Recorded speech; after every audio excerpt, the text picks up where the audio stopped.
t'aime Jésus.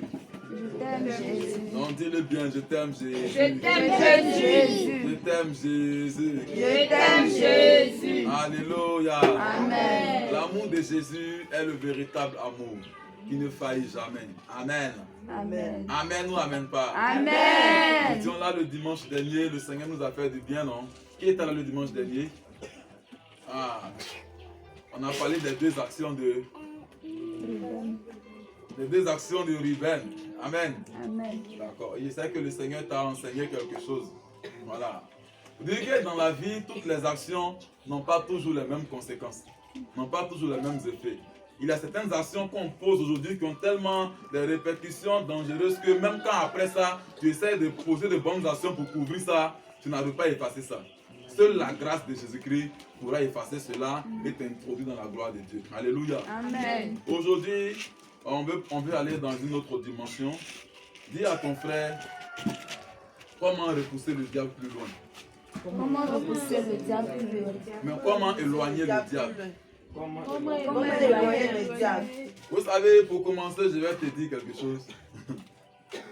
De la même manière que notre Dieu il vit en nous, il habite en nous, ça veut dire qu'il n'est pas loin de nous. Le diable ne vit pas en nous si nous sommes enfants de Dieu. Ça, c'est impossible. Il ne veut pas habiter en toi. Parce qu'on déclare que ton corps est le temple du Saint-Esprit. Est-ce que Satan peut être colocataire avec Jésus? Non, ce n'est pas possible. Mais le diable, qu'est-ce que lui il fait? La Bible déclare que lui, il rôde. Il fait quoi? Il rôde autour de nous, cherchant qui dévorer. Donc l'activité de Satan, c'est quoi?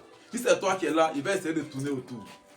Rôder, rôder, rôder, espérant un jour avoir une possibilité de te frapper, de te détruire, de te tuer. Il a déjà vaincu. Hein? La Bible déclare que Christ l'a dépouillé à la croix.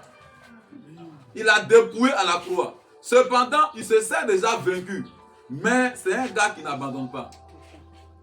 Comment faire pour aller à la perdition avec plusieurs? Comment faire pour détruire le maximum de vie? Comment faire pour créer des failles et pour frapper? Et dans un tel contexte, nous, enfants de Dieu, on doit aussi savoir comment le repousser.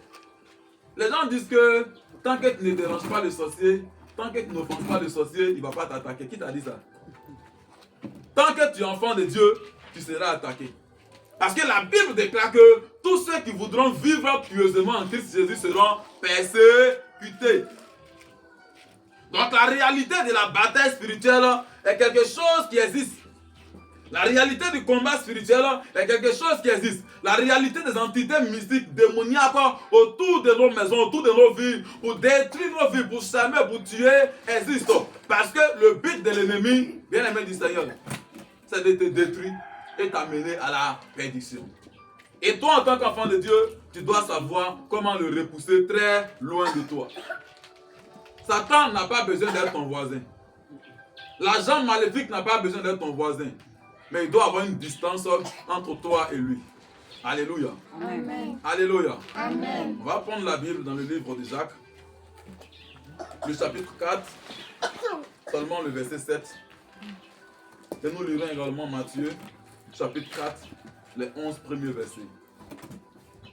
Je vais vous demander humblement de vous tenir levé dans la présence de Dieu et on va ouvrir la lecture de la parole de Dieu. Merci Saint-Esprit. Merci Jésus. Est-ce que quelqu'un peut nous prendre Matthieu chapitre 4 aussi? On va faire la lecture tout à l'heure après Jacques 4 verset 7. Et attends, qui a trouvé Jacques 4 verset 7? Jacques 4 verset 7. Quelqu'un d'autre prépare Matthieu chapitre 4. Merci Saint-Esprit de Dieu.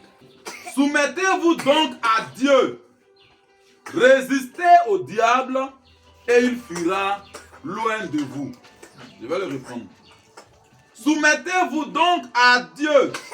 Résistez au diable et il fuira loin de vous. Matthieu 4.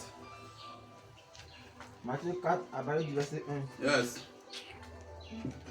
Alors Jésus fut amené par l'Esprit dans le désert pour être tenté par le diable. Jésus fut amené par l'Esprit dans le désert pour être tenté par le diable. Yes. Après avoir jeûné 40 jours et 40 nuits, il eut faim. Yes. Le tentateur s'étant approché lui dit. Le tentateur s'étant approché, c'est-à-dire le diable Satan s'étant approché, lui dit. Si tu es fils de Dieu, Si tu es fils de Dieu, ordonne que ces pierres deviennent des pains. oui. Jésus répondit. Jésus répondit. Il est écrit. Il est écrit. L'homme ne vivra pas de pain seulement, mais de toute parole qui sort de la bouche de Dieu. Oui, on peut aller plus fort, lecteur. Le diable le transporta dans la ville sainte. Le diable le transporta dans la ville sainte. Le plaça sur le haut du temple. Et lui dit. Si tu es fils de Dieu. Si tu es fils de Dieu. Jette-toi en bas. Jette-toi en bas. Car il est écrit. Il donnera des ordres à ses anges à ton sujet. Et ils te porteront sur la main de peur que ton pied ne heurte contre une pierre. Yes. Jésus lui dit. Il est aussi écrit. Tu ne tenteras point le Seigneur ton Dieu. Verset 8. Le diable le transporta encore sur une montagne très élevée. Lui montra tous les royaumes du monde et leur gloire. Et lui dit. Je te donnerai toutes ces choses si tu te prosternes et m'adores. Jésus lui dit. Retire-toi, Satan, car il est écrit. Tu adoreras le Seigneur ton Dieu et tu le serviras lui seul. Amen. Assieds-toi dans la présence du Seigneur. Sois attentif en ce matin et sur le message que Dieu a pour toi. Parce que d'une manière ou d'une autre, nous sommes engagés ou nous serons engagés dans des batailles très farouches. Des batailles où l'ennemi cherchera à nous faire la peau, des batailles où l'ennemi cherchera à détruire nos biens, à détruire nos maisons, à détruire nos familles. Mais comment faire, nous, en tant qu'enfants de Dieu, pour le repousser le plus loin possible? Je rappelle que tu ne peux pas tuer un démon. Tu ne peux pas tuer Satan. Mais les démons, on les chasse. Donc souvent, par abus de langage, les gens disent Satan, démon, je te tue, je te découpe, je te prépare, je fais ton sauter, ton réveil. Bon, tout ça, là, on dit ça dans les prières, mais tu ne peux pas les tuer. Pourquoi? Parce qu'un esprit est immortel. Oui, un esprit est immortel. Or, les démons sont des esprits. Jésus a dit quoi? Les anges sont des esprits également. Or, un esprit n'a ni chair ni os. Donc, pour agir là, vous savez pourquoi est-ce que les démons, ils prennent les corps pour agir? Parce que quand il est là comme ça, il n'a pas plus de force. Donc, ceux qui ont pour mission d'habiter les corps, il devient plus fort lorsqu'il est dans un corps. Vous allez voir qu'une femme qui est bien lucide, quand un démon, un esprit vient s'installer en elle, elle va commencer à faire des choses qu'on ne pourrait même pas penser ou imaginer. Pourquoi? Parce que sa condition maintenant est déterminée en fonction de l'esprit qui l'habite. Donc juste pour dire que les esprits, on les chasse. Et quand on les chasse, ils peuvent être très près, comme ils peuvent être loin, en fonction de l'état dans lequel nous nous trouvons. Suivons-nous très bien. Alléluia. Donc comment faire en tant qu'enfant de Dieu pour éloigner le diable? On a lu deux passages. Le premier passage nous dit quoi? Jacques va dire quoi? Soumettez-vous à Dieu, résistez au diable et il fuira loin de vous. Je peux découper ce verset en trois parties. Premièrement, il dit quoi? Soumettez-vous à Dieu. Deuxièmement, il dit quoi? Résistez au diable. Et troisièmement, il fuira quoi? Il fuira où? Tout près ou loin? Il fuira loin de vous. C'est quoi la soumission? C'est l'action de se soumettre ou de se ranger sous l'autorité d'une personne. Se soumettre ou se ranger sous l'autorité d'une personne. Et l'homme de Dieu, Jacques, est en train de dire quoi? Nous sommes des enfants de Dieu. Nous sommes des serviteurs de Dieu. Nous sommes des chrétiens. Et nous serons toujours engagés dans des luttes. Nous serons toujours engagés dans des batailles. Écoutez-moi, chaque fois qu'on lance une veille de prière, soit dans une campagne, dans une ville, il y a plusieurs personnes qui viennent. Il y a beaucoup de personnes qui viennent dans le but que le Seigneur restaure les situations, dans le but que le Seigneur les libère des oppressions, dans le but que le Seigneur renouvelle toutes choses. Mais le problème c'est quoi? C'est qu'à l'instant T là, le miracle se produit, mais plusieurs personnes vont se retrouver dans la même condition quelques jours après. Parce que le démon est parti, mais il n'a pas été éloigné. Parce que l'esprit est sorti, mais il n'a pas été éloigné. Mais qu'est-ce qui peut me permettre d'éloigner l'esprit lorsqu'il sort de moi? D'éloigner le démon lorsqu'il est chassé. Jacques dit, Soumettez-vous donc à Dieu. Si la soumission est l'action de se soumettre ou de se ranger sous l'autorité de quelqu'un, ça veut aussi dire quoi? En tant qu'enfant de Dieu, la première des choses que Dieu entend de nous, c'est que nous soyons rangés sous le parapluie de sa parole. Amen ou amen pas? Amen. C'est que nous soyons rangés sous la couverture de sa parole. Quand on lit les Psaumes au 91, il dit quoi? Celui qui demeure sous l'abri du trait. Oh!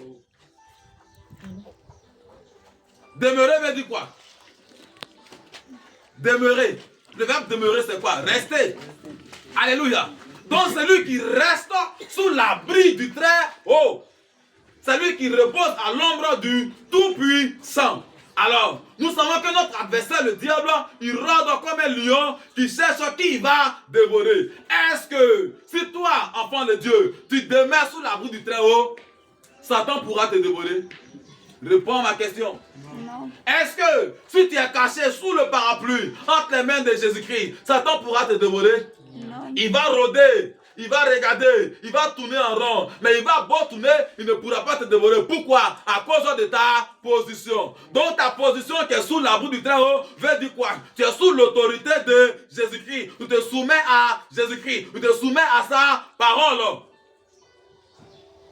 La première condition pour éloigner les sorciers qui se lèvent contre ta maison là. La première condition pour éloigner les démons qui se lèvent contre toi jour et nuit. La première condition pour chasser loin de ta vie les esprits qui ne veulent pas que tu avances là. L'homme fort de ta maison qui ne veut pas que tu avances.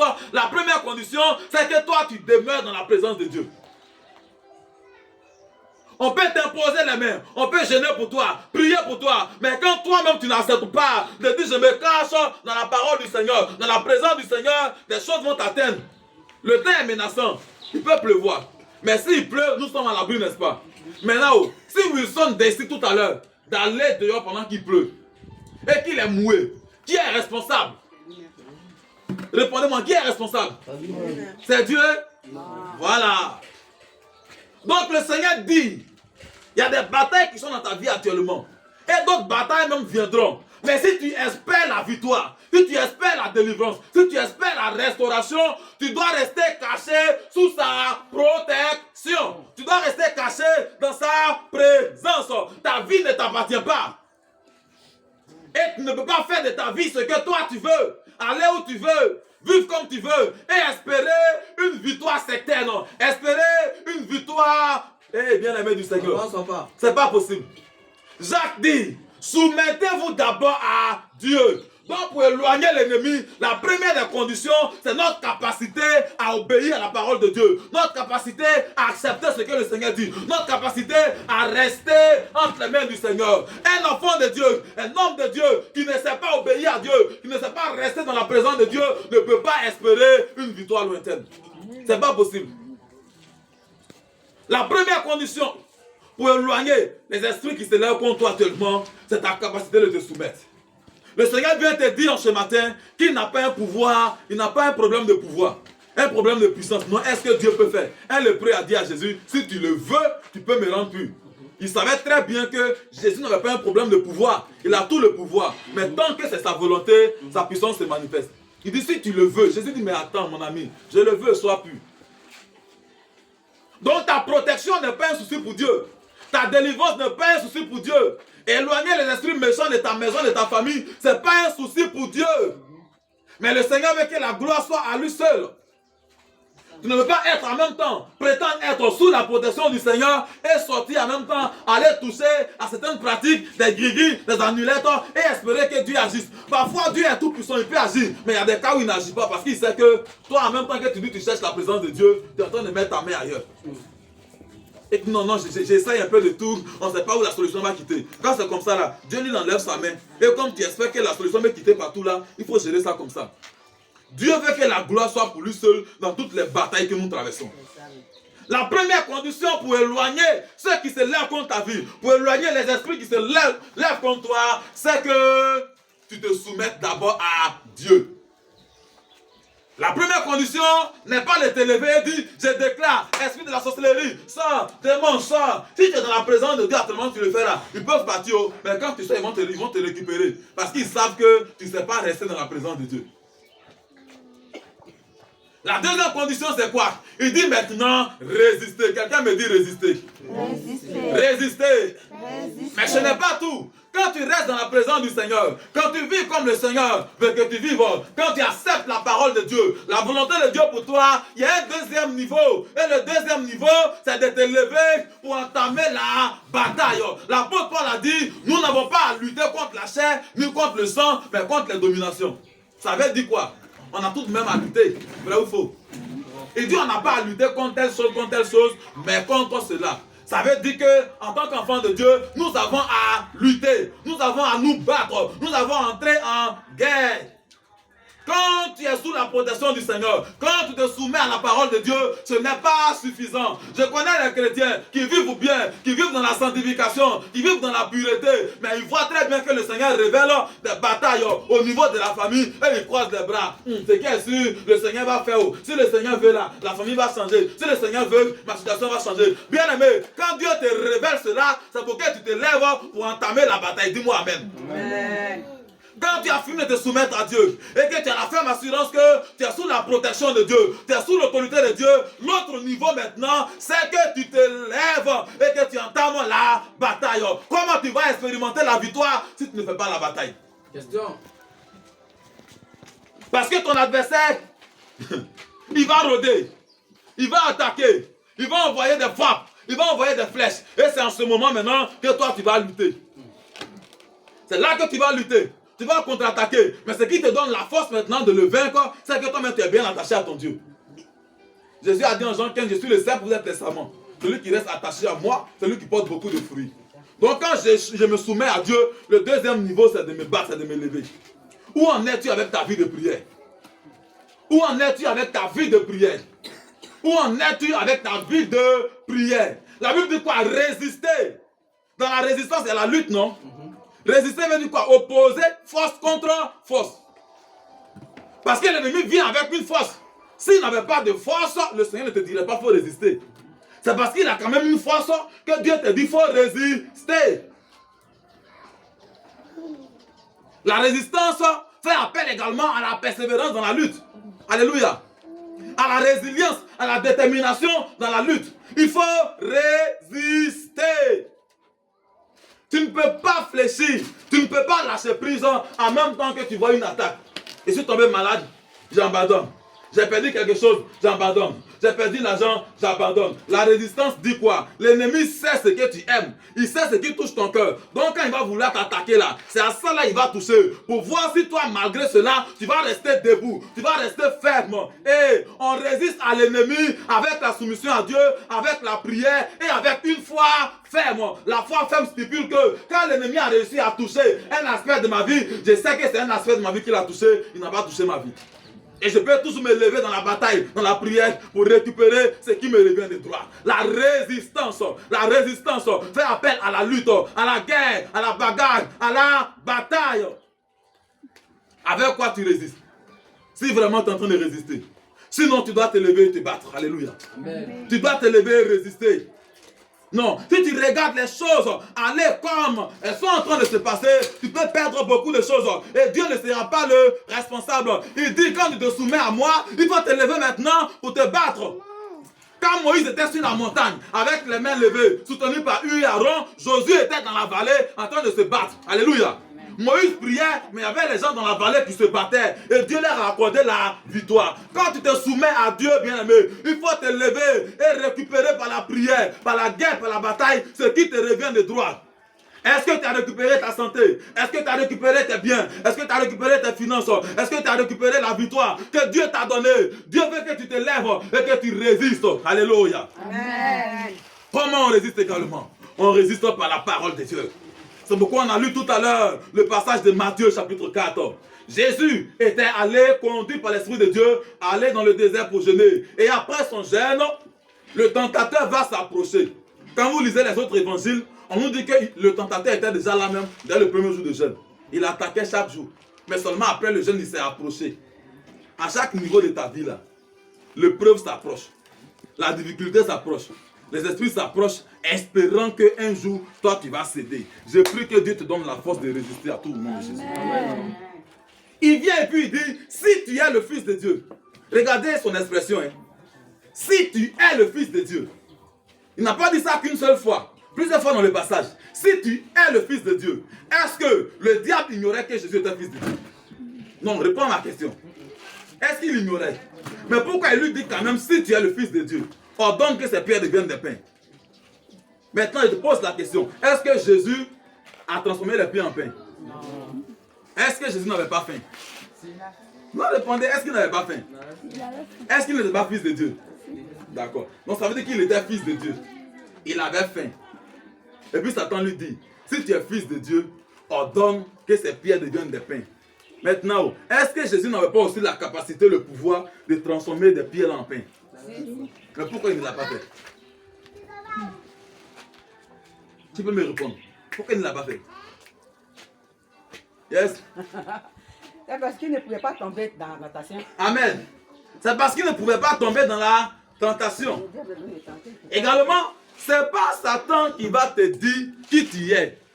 C'est pas un démon, un sorcier qui va te convaincre de ton identité en Jésus. Tu es censé savoir qui toi tu es en Jésus. Est-ce qu'on me suit même? Jésus savait déjà qui il est. Donc le fait que quelqu'un vienne fouetter son orgueil pour dire, c'est comme on vient te dire non, si toi tu es garçon là, fais ça là, on va voir. Toi-même tu vois que tu es bien garçon, tu as la force de le faire. Et puis tu ignores la chose.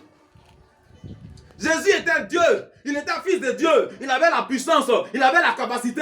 Il dit Satan, c'est pas toi qui as venu me dire qui moi je suis, et c'est pas toi qui as me dit ce que je dois faire. Écoute-moi, tu es un enfant de Dieu, tu es un fils de Dieu, c'est pas un démon, un sorcier, un agent du diable qui doit te dire ce que tu dois faire, qui doit te dire qui tu es. Tu es censé savoir ton identité en Jésus. Jésus a dit, l'homme ne vit pas seulement de pain. Il le prend, il dit, jette-toi. Les anges vont te porter. Il dit, il est écrit aussi, tu ne tenteras pas ton Dieu. Donc pour résister dans une bataille, tu dois être assis dans la parole. Ce n'est pas seulement avec les mots, avec le verbe qu'on combat l'ennemi. Dieu se trouve dans la parole. Combien de paroles tu as dans le cœur? Combien de versets tu as à l'esprit? Nous avons une génération de chrétiens qui ne savent plus mémoriser la parole de Dieu. Non, c'est un danger. On a une génération de chrétiens qui ne savent plus retenir un seul verset. Non, c'est un danger. Combien de paroles tu as? Chaque situation que tu traverses là correspond à une histoire de la Bible. Et chaque problème que tu vis correspond déjà à quelque chose d'écrit, de scripturé dans la parole de Dieu. Et c'est toi qui dois aller fouiller, qui dois aller chercher. Mais comment trouver quand tu n'as même pas appris à chercher et à méditer?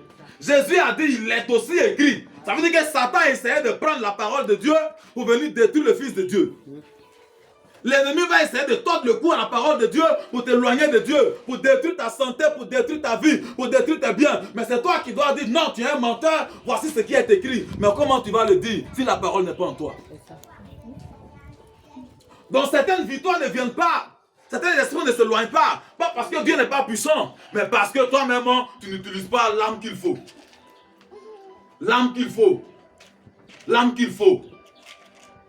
Tu ne peux pas être en Côte d'Ivoire et lancer lance-roquettes et puis ça va tomber en Afrique du Sud. Ce n'est pas possible.